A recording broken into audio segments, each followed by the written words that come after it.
We human beings, especially when we are young or insecure or damaged in some way, are not very good at living with mystery. Most healthy people get better at it as they get older, and some even begin to welcome it and delight in it. But most of us are never really get that comfortable with it, especially when we are living in uncertain and unsettling times. We want as much clarity and certainty as possible.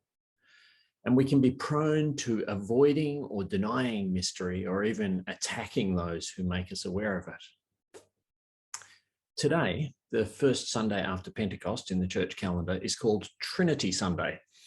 It's somewhat unique in the calendar because it's the only day that recalls and celebrates not an event or a story of something that happened, but a doctrine or an idea, or as they call it in some parts of the church, a mystery. I'm not going to give very much attention to explaining or exploring the doctrine of the Trinity tonight. Instead, I'm looking at it as an example of how we cope with mystery and the sorts of things that we do when we're not coping well with mystery. It is an important doctrine, though. It doesn't really matter whether you're any good at explaining the doctrine, but it does matter whether you are able to recognize and live its key implications.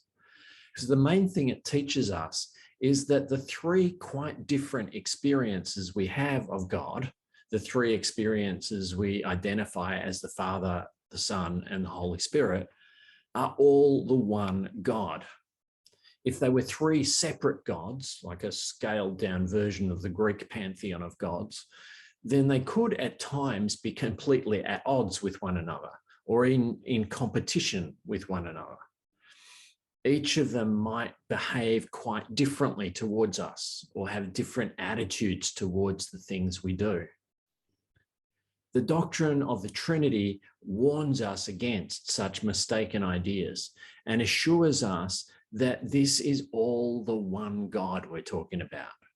And any time that our views on the three get out of step with one another and become too different, we're almost certainly getting aboard the wrong tram. This is all the one God. And as Jesus says, if you've seen me, you've seen the Father. So if you picture God the Father as a very different kind of character from Jesus, then you're getting it wrong. In tonight's gospel reading, we heard Jesus saying that anything we hear from the Holy Spirit has come first from the Father and the Son. They're not singing from different pages or dancing to different tunes. So the doctrine of the Trinity gives the lie to some quite common ideas, such as the one that says that God the Father is a vengeful perfectionist who angrily punishes failed humans for all eternity unless someone is made to pay in blood, whereas Jesus is a much gentler, kinder, more merciful character who will do whatever it takes to appease the angry Father by letting him punish just one person really horribly in return for agreeing to forgive all the rest. No, says the doctrine of the Trinity, God is gracious and merciful, slow to anger and abounding in steadfast love, and that is equally and unfailingly true whether we are encountering God as Father, Son, or Holy Spirit. There isn't an angry one and a merciful one and a wild one all wrangling it out over us. They are all one God, all of one mind. And because Jesus is the one that we have seen and experienced the most fully, it is our experience of Jesus that must govern how we understand and interpret the other two. Anything we think about any of them that is not consistent with what we know of Jesus is almost certainly wrong. The doctrine of the Trinity tells us so. But of course, for much of its history, that is not what this doctrine has been known for. For much of its history, it has been better known as something over which Christians have fought and divided up and attacked one another. It has been known as a weapon of oppression used to trap and convict Jews and Muslims and pretty much anybody who didn't believe it or couldn't give the right answers about it. It has been used as the ultimate orthodoxy test. And in some eras, if you failed that test, you were put to death, none of which sounds the least bit like Jesus. What it does sound like is a people and an institution who were not coping at all with mystery or uncertainty. Even though the church has often referred to the Trinity as a mystery, they have treated it as something that everyone had to have the right answer about, as something where no real mystery or ambiguity or uncertainty were to be tolerated. Uncertainty and difference of opinion were deemed too threatening, and so were to be ruthlessly crushed. That sort of horrific, oppressive response to mystery and uncertainty and insecurity does not usually arise in isolation, nor does it relate only to the doctrine in question. It typically arises when we live in very uncertain times and we are not coping well with the uncertainty of the times. Terrified of the uncertainty, we desperately want to get things clear and under control. So we start trying to nail things down and take charge and eliminate the freedoms that feel full of chaos. So we demand certainty and insist on orthodoxy because it makes us feel at least a little bit safer and more in control in a dangerous world. We can become rigid and uncompromising about all manner of things. It doesn't only manifest in religious fundamentalism. My view of sexuality is unquestioningly right, and anyone who disagrees can't be trusted and should be expelled. My views on parenting are not to be questioned, and anybody who disagrees can't be trusted and shouldn't be allowed near any children. My view of the Second Amendment right to bear arms, we all know where that ends up. A few years ago, we were all bewildered and appalled by the mind-numbing barbarity of the so-called Islamic State group. How could anyone employ such brutality in seeking to enforce their version of religion on others? But we in the church were forgetting our own sorry history. Perhaps Islam and the Christian church were just a few hundred years out of sync with each other, but were fighting the same internal battles and making the same brutal, blood-soaked mistakes. Now, once again, we are living in a very uncertain world. Many of the stable pillars of our world that have seemed so certain for generations seem to be crumbling around us. The nation that prided itself on being the most Christian and most advanced democracy on earth is unable to stop its citizens from shooting each other in ever-increasing numbers, and unable to even agree on whether to condemn an armed insurrection that sought to overturn an election. Climate change seems to have passed the point of no return, and we still can't agree on what to do about it. A global pandemic has upended life as we knew it, and major European nations are once again at war with one another. For us in the Christian church, so long a pillar of stability, everything seems to be crumbling too. Financial scandals, sexual abuse scandals, and scandalous participation in the cruel scapegoating of vulnerable minority groups. Church, as we have known it, seems to have had its day. For more and more people, it is simply not working. And churches all over the place seem to be in terminal decline. Of course, there are some churches that are growing numerically, but when we examine them more closely, we find that many of them are losing people even faster than the tired old mainstream churches. It's just that they employ high-tech marketing strategies to keep even more people coming in.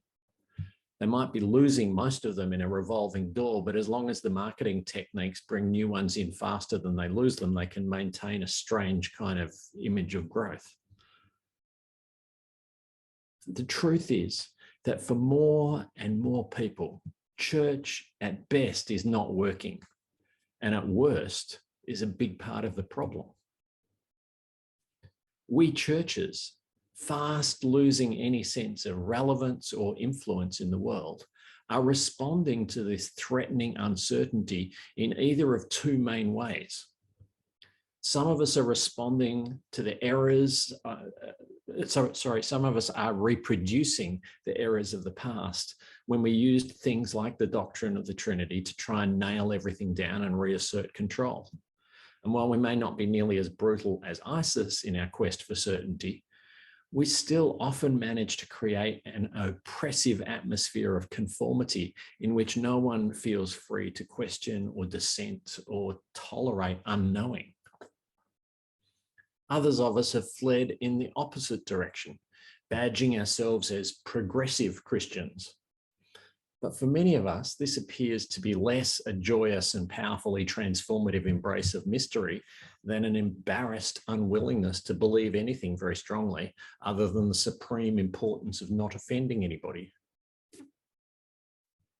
There are good and Jesus-like people in both of these camps, but neither camp seems to have any real answers, and both are on the nose with most people outside and seem to be going down the drain. Neither seems to have any idea what the church of tomorrow will look like, and neither do you, and neither do I. The old is passing away. And while we trust that the God who brings life even out of the grave will bring forth something new, the new is not yet here and is still a mystery to us. We're living in one of those liminal in-between times. It might be another 10 years. It might be another 100 years. We might all be like Moses, approaching the cusp of a promised land with hope, but not living to see it open up before us. I was talking with John Sampson the other day, and he said that being a biologist, he sees the transition the church is going through as being like biological evolution. The dominant form of one era is dying out, and countless random mutations produce alternative possibilities, most of which prove to be no better suited to the changed circumstances than the old. But eventually, one of those random mutations will produce something that is significantly better adapted to be able to survive and thrive, and it will begin to reproduce itself and fill the empty space. Our little church is just one of those random mutations. We're certainly not the final answer. We're just one more little attempt to find a new way in a changed and deeply uncertain world. We're one more little group faithfully seeking to find a pathway of new life. Alison told me the other day about a book that she has just started reading called How to Lead When You Don't Know Where You're Going. The back cover describes it as a practical book of hope for tired and weary leaders who risk defining this era of ministry in terms of failure or loss. It helps leaders stand firm in a disoriented state, learning from their mistakes and leading despite the confusion. Probably should read it. But the thing is, the challenges of times such as these are not just challenges for leaders. In as much as I have to try and work out how to lead in a time when I don't know where we're going, all of us together have to work out how to faithfully follow Jesus when we don't know where he's going. And that requires us to live with a lot of uncertainty and mystery. As we heard tonight, Jesus says, when the Spirit of truth comes, she will guide you into all the truth. Jesus does not say that the Spirit will clear up all mysteries and hand us definite answers on everything that we should then defend with ruthless determination. When the Spirit comes, she will guide you into all truth. Guide you, not set you straight and test your comprehension. In our first reading, we heard the writer of the Proverbs say, does not wisdom call, and does not understanding raise her voice? Again, we're hearing a promise of guidance, a promise of wisdom to help navigate our way through the uncertainty. but we're not hearing either a demand for unquestioning conformity or a demand to hide any light we come across under a bushel, lest it be seen as disrespectful to those navigating by some other light. We also heard the Apostle Paul speaking of how suffering produces endurance and endurance produces character. And at the end of this progression, he describes character produces not clarity and certainty, but hope. And hope, he says, does not disappoint us because God's love has been poured into our hearts through the Holy Spirit that has been given to us. And maybe for now, in these uncertain times, that is enough to get us through. We have a hope that is grounded in the risen Jesus. And we have the love of God poured into our hearts through the Holy Spirit. And if we can rest trustingly in that hope and love and resist our tendencies to lash out angrily at uncertainty or to unhelpfully pretend that we've got the answers about what needs to happen next, then the mysterious wisdom that breathes hope and life with a lover's breath will hold us safe as we travel through the wilderness in the footsteps of the Three-in-One, who promises to be with us always.